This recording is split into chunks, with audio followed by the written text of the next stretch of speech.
There's a stretch of road outside of town that no one drives on after dark. Lots Crossing is a 3-mile strip of cracked asphalt and fading yellow lines. It's one of those roads left behind as the area around it became developed. There's no need to ever drive down Lots other than it being a slight shortcut to get from the highway to the main shopping center downtown. It was good the road wasn't vital, because no one around here would be caught dead driving on it after sundown. Except for me, because I'm a fucking moron.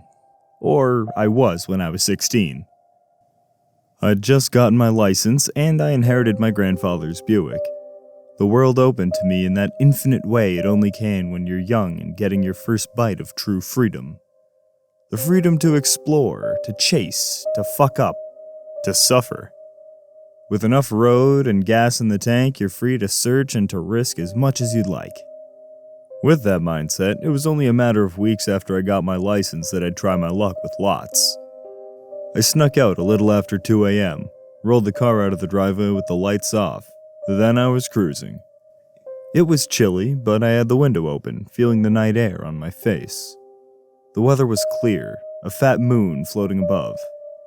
It was an old Hollywood kind of night, as my granddad would say, full of silent stars. My car ate up the road and spit it out as exhaust. I just drove for a while, taking turns, speeding with all the confidence of a country kid out after the cops were sleeping. I made the turn down Lots right around 3 a.m. A little of the bravado washed away immediately. Lots Crossing was as dark as the inside of a dead cat. No light from the highway or even the full moon seemed to bleed in. I went slow, high beams on, wondering if maybe I ought to turn around.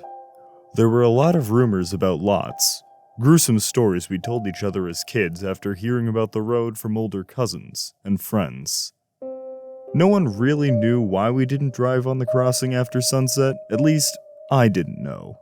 But everyone avoided it, and that night I was beginning to understand why. The road is narrow, no shoulder, and twists and curves like a snake in a hurricane. Dense trees line either side, limbs dangling down close enough to brush the roof of the Buick at points. A mile into the drive, every instinct was telling me to turn around and fuck off. I clenched my jaw and sped up. I was 16, bulletproof, invincible, and alive. I'd be damned if I was going to let a deserted road spook me. There were houses along Lots Crossing every few hundred yards, all abandoned and rotting. No one lived there, not even animals from what I'd heard. I made it another half mile before my hands began to shake. Every muscle in my body felt clenched. I realized I was holding my breath and forced myself to inhale, then exhale. My breath came out as vapor. The temperature dropped so quickly I yelped. In the span of a few seconds, the car was freezing. Frost began to gather on the windows. The engine died. It simply stopped turning and I pressed the brakes in a scramble. The Buick slid to a halt. I was trying the ignition for the third time when I heard the back door open and close.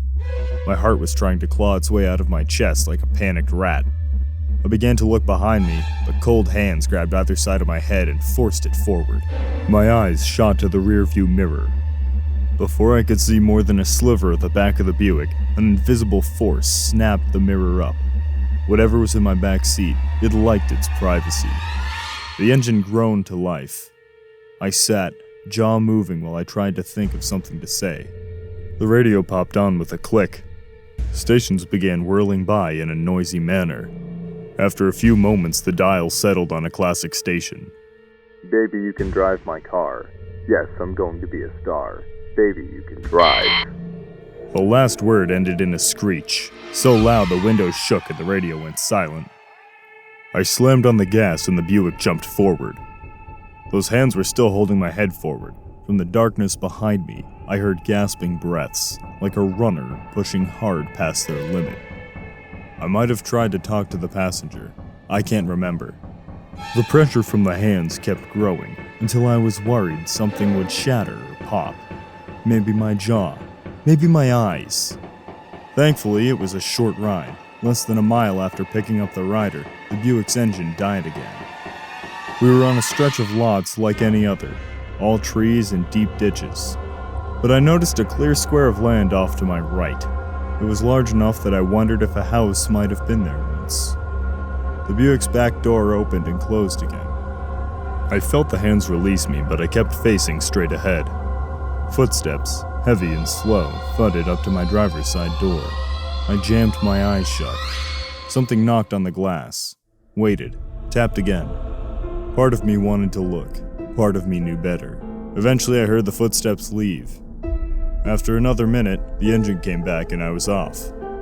I cleared the final mile or so of Lot's Crossing like I was breaking out of hell with the devil running after me on all fours. I never told anyone about my trip down the crossing. Not until now.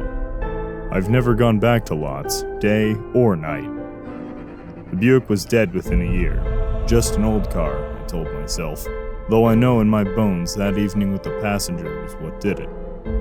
I'm older now. I like to think wiser. I don't drive much anymore, and I don't drive at night at all. I haven't since I was 16 years old.